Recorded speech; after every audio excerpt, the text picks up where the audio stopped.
Vamos então para o nosso terceiro episódio da minha Bookshelf Tour um pouco diferente. Nesse episódio, livros de fantasia. Eu adoro eles, tem vários maravilhosos, eu quero dizer por que você também deveria gostar deles, ou porque você poderia gostar deles, e algumas leituras para recomendar.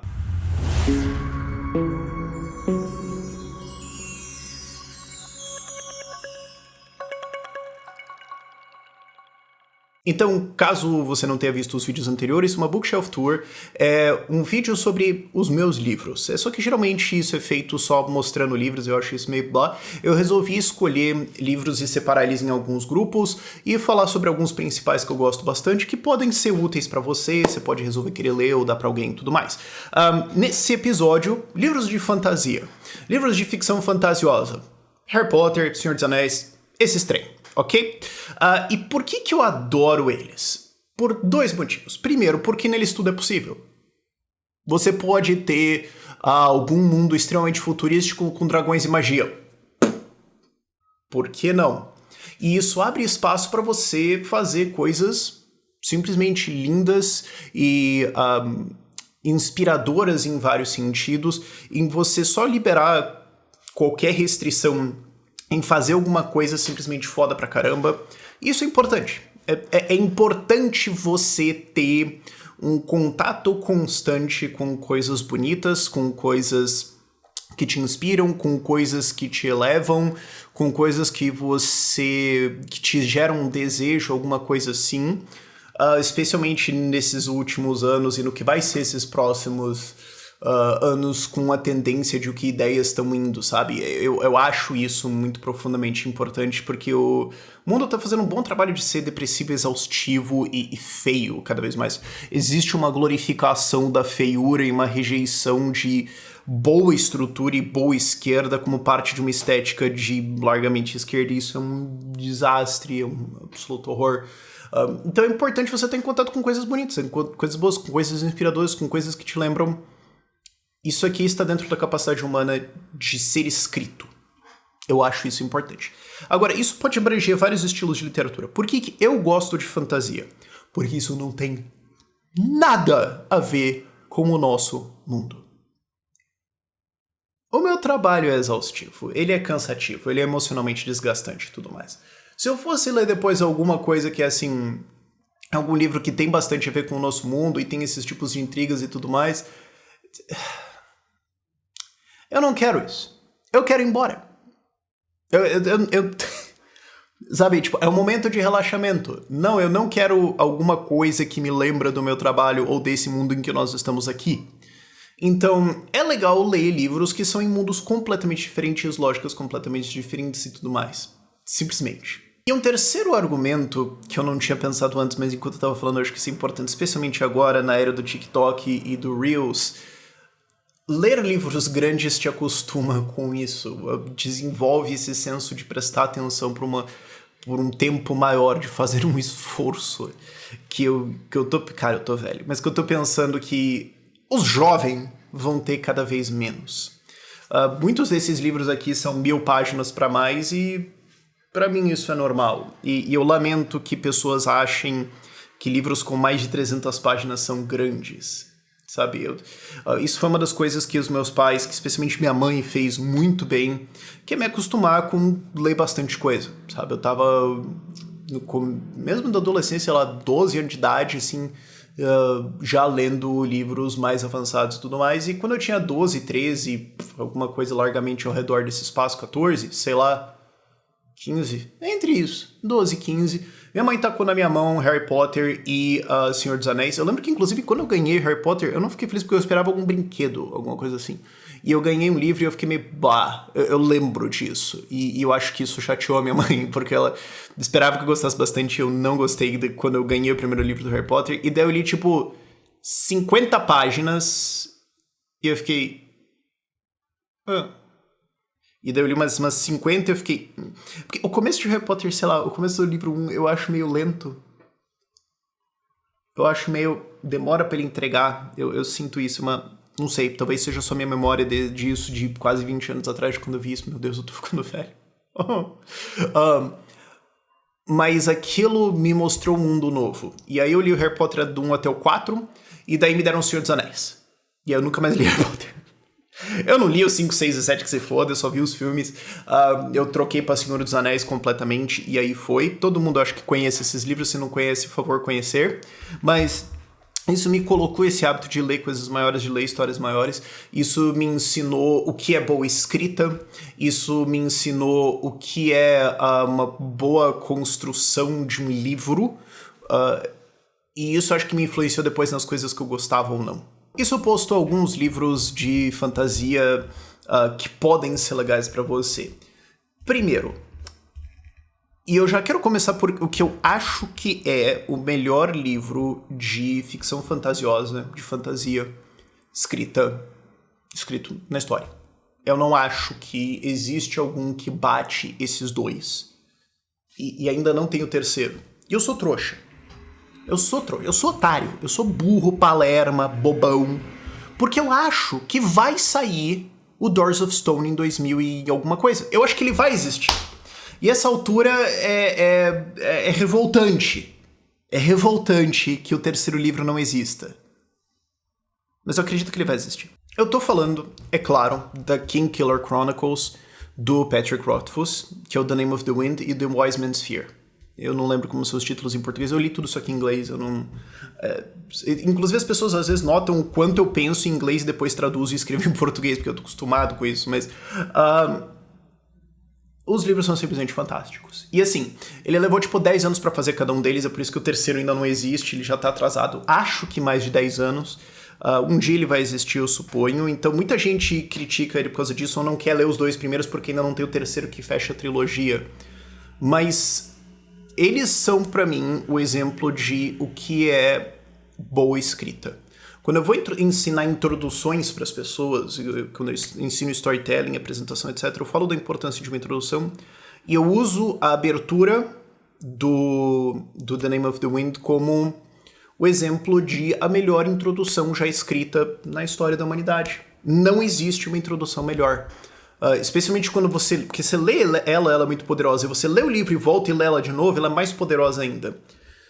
E isso é o resultado de uma mente que ficou obcecando ao ponto de completa destruição mental em refazer esse livro e acertar cada detalhe dele para ele estar perfeito. Deixa eu dar ênfase nisso. O Patrick Rothfuss se destruiu mentalmente, até onde eu entendi, em cada um desses livros, obcecando em fazer cada coisa ficar absolutamente perfeita. Isso é uma lição pra mim em alguns sentidos, eu aprendi bastante coisa nele como um escritor, mas leia esses dois. São simplesmente fantásticos, a história é simplesmente fantástica, o mundo que ele cria e o quanto ele consegue progredir de uma coisa pra outra e como as coisas todas fazem sentido é simplesmente maravilhoso. Pra mim é o melhor livro que já existiu na história de ficção. E curiosamente, jogando um outro aqui, só pra fazer a oposição, é um livro que eu gostei bastante de ler, mas é o caso clássico de um autor que só vai jogando, assim. Porque existe essa diferença entre o arquiteto e o jardineiro. O arquiteto pensa em tudo, reestrutura tudo, e o jardineiro só vai jogando, assim. E um exemplo só pra você ter o contraste, eu acho, é o Assassin's Apprentice, da Robin Hobb, que é uma história muito legal de um garoto que ele é um filho bastardo de nobreza.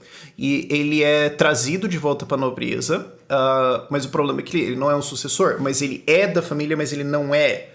Então ele tá num posto curioso em que todo mundo sabe que ele é filho daquela família, e ele está dentro daquela família real, então ele é uma meia autoridade. E aí ele é treinado por essa família para ser o assassino da família. Então, o aprendiz de assassino. Então e tem um sistema todo de magia lá, e uma trama maior e tudo mais.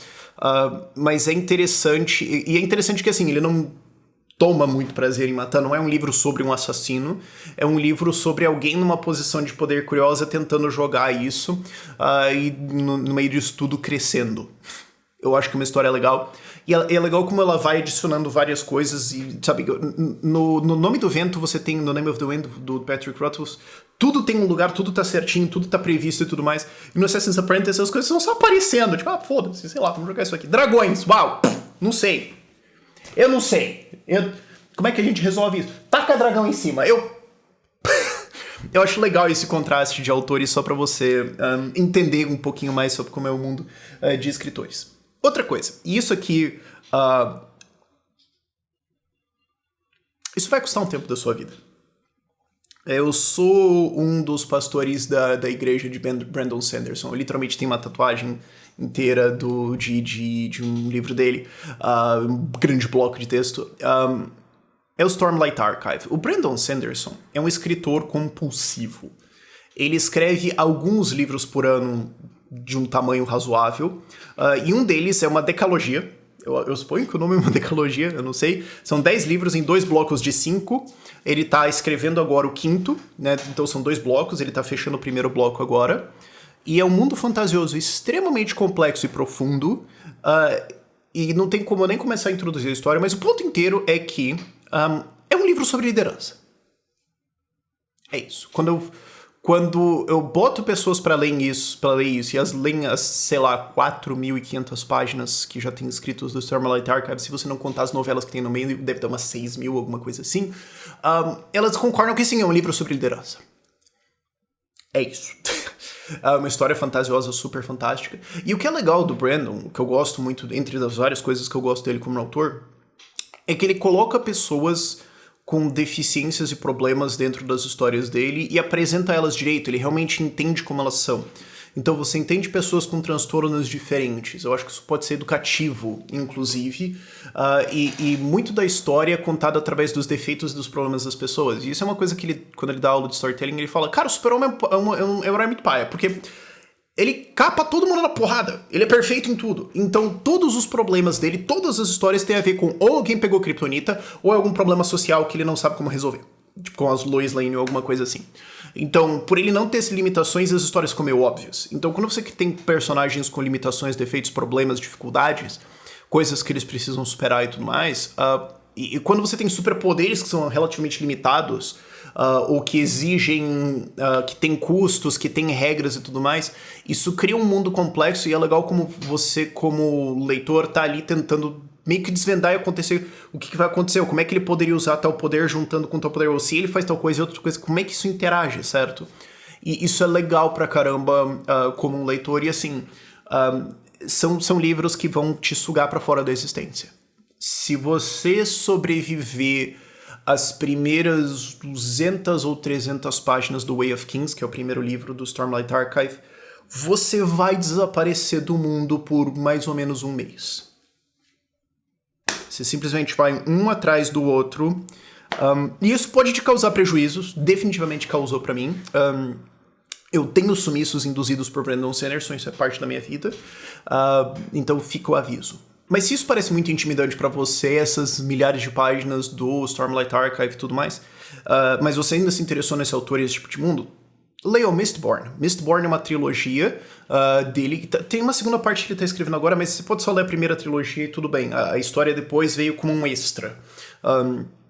Mas tem essa trilogia do Mistborn, que tem um sistema de magia muito legal que as pessoas algumas pessoas conseguem, por motivos genéticos, ingerir metais e cada um deles dá um certo poder pra eles. Então, de empurrar metais ou puxar metais, ou de ampliar uma emoção de alguém ou reduzir uma emoção de alguém. E você pode ter um poder ou todos, porque senão você teria muitas permutações e o negócio ia ficar muito maluco muito rapidamente. E isso tá num mundo que foi modificado por magia para ficar completamente disfuncional. E o jeito que ele descreve o livro é que ele fala, é basicamente um livro, o livro é basicamente um assalto, o primeiro, né, da trilogia é basicamente um assalto. Ele falou sempre que escrever um livro de assalto, tipo, a gente tá tentando roubar alguma coisa, um heist, certo? E ele falou que, assim, um dos conceitos também é que ele queria escrever um livro, uma trilogia, onde no final o vilão vence. E é um negócio bizarro, porque, assim, isso é um spoiler. Sim e não. Eu não acho que é. Porque você não consegue entender várias coisas no livro de, por um bom tempo, quem é o vilão. Essa é uma coisa legal desse livro. Por um bom tempo você fica pensando, cara, pera. Quem que é o cara do mal aqui? Eu não tô entendendo. Porque eu jurava que era esse cara, mas... E isso é muito legal. o livro absolutamente descombula com a tua cabeça e o final da série é absolutamente brilhante no sentido de como você consegue voltar pra trás e ver como ele armou tudo pra acontecer no final. E é legal porque vira um livro de batalhas de deuses e forças maiores e tudo mais, que vai te carregando a escaladas cada vez maiores de complexidade. Eu acho isso muito legal, como você não percebe o quanto ele tá complicando ao longo do tempo e fica natural pra você, sabe? E essa é uma dificuldade quando você cria coisas épicas, de como ir pro épico sem ser uma transição muito complexa ou sem jogar um monte de informação e virar uma vomitada de informação em cima de você. Ele é muito bom em fazer isso parecer natural e eu adoro isso nele como um escritor. Uma outra série de livros que eu adoro completamente, que não tá concluída, mas eu acho que ela nunca vai estar concluída, vai ser tipo... como é que era aquela que virou série do cara dos Vikings lá? Puta merda. Sim, eu tive que procurar. O The Last Kingdom, do Bernard Cornwell. Originalmente era pra, tipo, ser 5 e daí virou meio molde livro, eu não sei mais, assim. Mas, tipo, cada um deles é meio isolado, assim. Quer dizer, você não pode começar em um, assim, mas sempre que você termina um é tipo, tá, ok... Dá pra dizer que a história terminou aqui, vai ter mais aventuras e tudo mais, mas tipo, não fica faltando alguma coisa no ar, eu suponho. Tipo, tem uma abertura pra uma próxima coisa, mas não é assim, porra, eu não entendi nada. Cada um deles termina num ponto que, tipo, ok, eu sinto isso com Bernard Cornwell, e eu sinto esse com essa série aqui também, que é The Lies of Locke Lamora, do Scott Lynch. Eu adoro esse livro por vários motivos. Eu gosto de quando o pessoal vai pra ficção fantasiosa e meio que quebra o que você esperaria, certo? Porque... Não que eu não gosto dos outros autores, e não que eu tô dizendo assim, O Senhor dos Anéis é um saco porque eu funciono em orcs, blá. Eu não tô criticando isso. Na verdade, isso prova o quanto Tolkien foi bom em fazer fantasia, de que a gente imagina que fantasia é orcs, elfos e anões. A gente imagina que é isso, porque ele só criou um mundo e a gente presumiu que esse é o mundo de fantasia, tão bom que ele é nisso. E é interessante como você notar como a gente presume certas coisas que você não percebe que você presume, mas muitas pessoas presumem isso sobre fantasia. Ou que assim, que o personagem principal tem o maior poder do mundo. Tipo, isso não acontece como coisa que acontece em Eragon, por exemplo. A maior parte dos livros, né, de fantasia, você vai ver, tipo, o personagem é literalmente o cara mais poderoso do mundo. Ou se existe magia, um dos personagens principais, se não o mais principal, vai ter essa magia. O Scott Lynch quebra isso tudo. Ele cria um mundo de fantasia onde, sim, existem magos, e nenhum dos personagens principais tem esses poderes. Ele não é um mago. Tem uns magos pra lá, e eles são um bando de filho da puta e a gente odeia eles. E toda vez que eles entram, a gente não entende como é que funciona o sistema de magia, eu não vou explicar isso.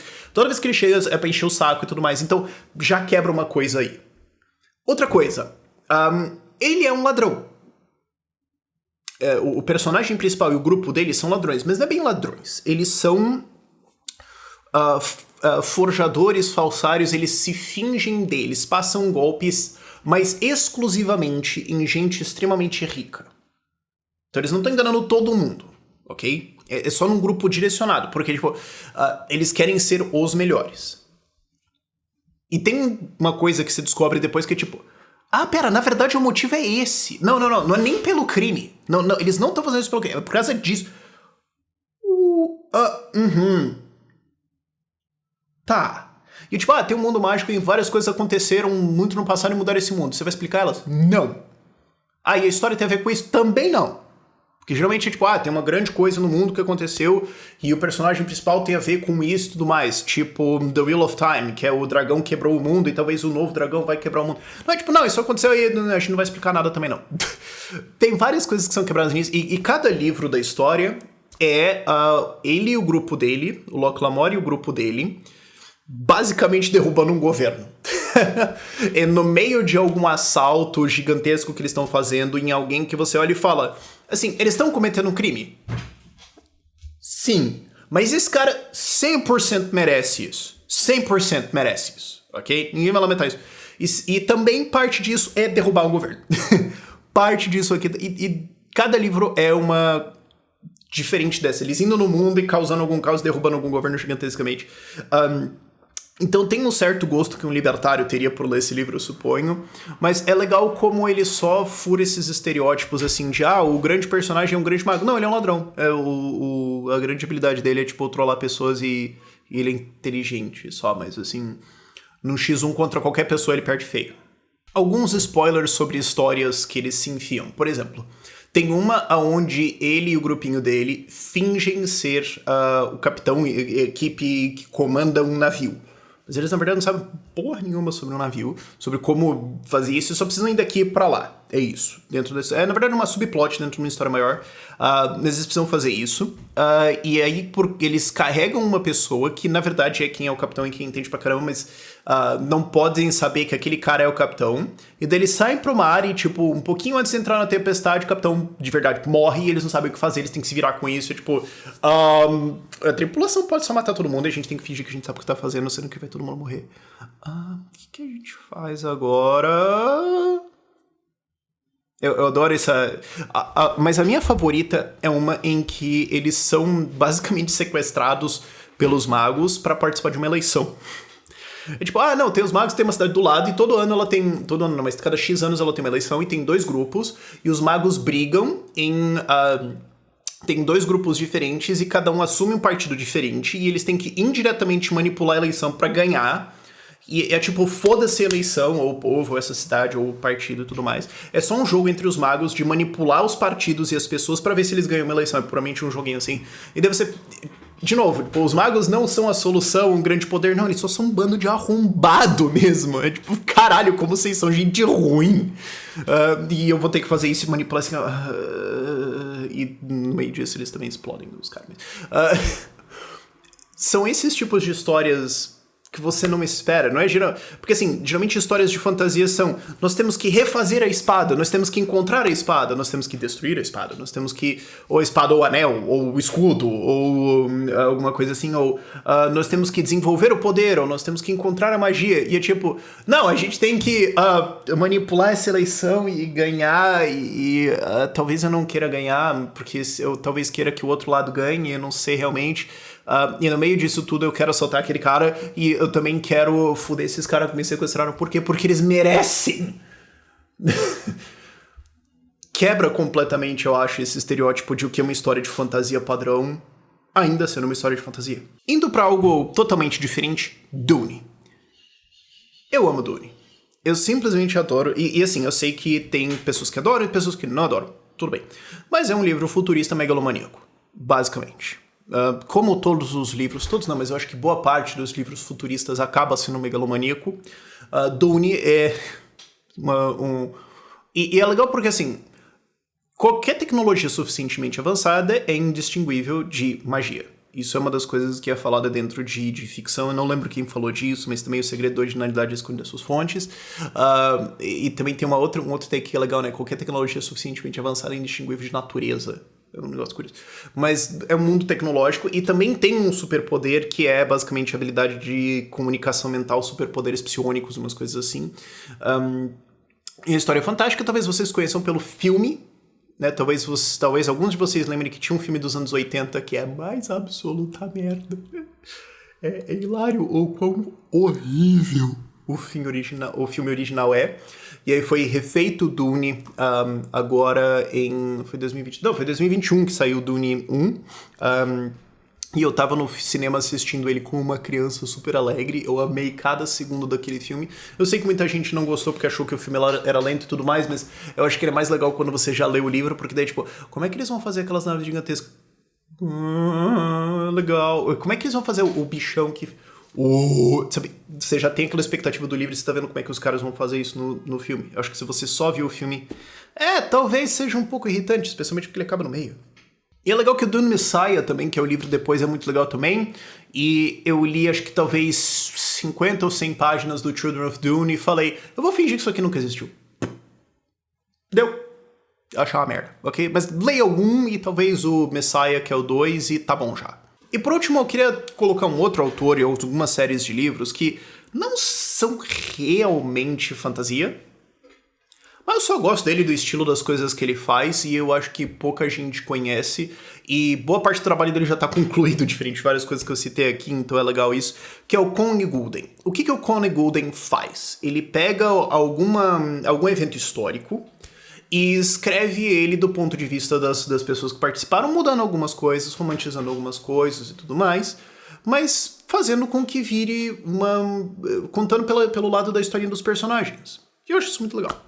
Ele fez isso com o Júlio César, por exemplo. A história inteira de César, e depois que ele morre, inclusive... spoiler, César morre, tá?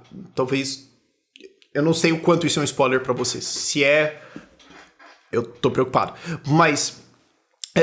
desde ele sendo criança, então é tipo César crescendo, todas as coisas que passaram na vida dele e tudo mais, todas as guerras civis, tudo, depois que ele morre, os herdeiros e tal. E é simplesmente legal ver um evento histórico. Eu sempre fui um nerdão de história, eu sempre fui um nerdão de documentários. É muito legal ver, tá aqui uma coisa de história e tudo mais, que fica mais fácil de eu lembrar o que aconteceu, porque eu tô vendo, tipo, a historinha e tudo mais, e é legal. Não é um relato pra ser preciso, inclusive, no fim dos livros, ele sempre fala... na verdade, esse rolê tudo aqui não aconteceu, esse cara não existia, e esse cara, na verdade, morreu. Mas é que isso aqui também história uma paia, daí eu resolvi mudar pra isso aqui e tudo mais. É legal que ele faz isso. Outra que ele fez foi do Genghis Khan. Tem a história inteira do Genghis Khan, inclusive depois que ele morre, de alguns dos herdeiros, continuando basicamente a chacina gigantesca de Genghis Khan.